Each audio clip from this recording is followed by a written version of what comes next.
July August শহীদ স্মৃতি ফাউন্ডেশনের সাধারণ সম্পাদক সার্জিস আলম ফেসবুকে দেওয়া এক পোস্টে লিখেছেন, গণহত্যার বিচারের পূর্বে আওয়ামী লীগকে কোনো নির্বাচনে অংশগ্রহণ করতে দেব না, প্রয়োজনে দ্বিতীয় গণ অভ্যুত্থান হবে।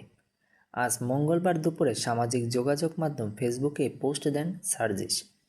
এর কয়েক ঘন্টা আগে বৈষম্য বিরোধী ছাত্র আন্দোলনের আহ্বায়ক হাসনাত আবদুল্লাহ আওয়ামী লীগকে নিয়ে ফেসবুকে একটি পোস্ট দেন। সেখানে তিনি লেখেন, ছেলেদের রক্তের উপর পা রেখে দিল্লিকে কিবলা বানিয়ে ক্ষমতার মসনদে যাওয়ার আকাঙ্ক্ষা জনগণের মুক্তির নিয়তের সঙ্গে বিশ্বাসঘাতকতা। আওয়ামী লীগ পুনর্বাসনের জন্য যারা উদ্যোগ নেবে তাদের ইতিহাস গণশত্রু হিসেবে চিহ্নিত করবে।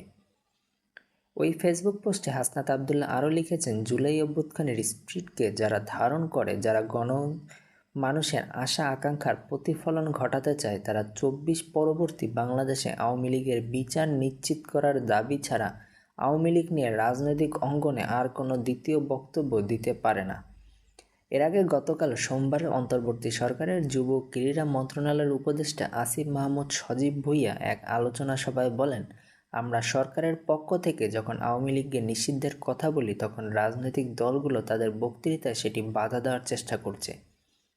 ১৯৪৫ সালে জার্মানির ফ্যাসিস্ট নাৎসি পার্টিকে যদি নিষিদ্ধ করা হয় এবং এখনও তারা নিষিদ্ধ রয়েছে, সেখান থেকেই বোঝা উচিত আওয়ামী লীগের পরিণতি কী হওয়া উচিত।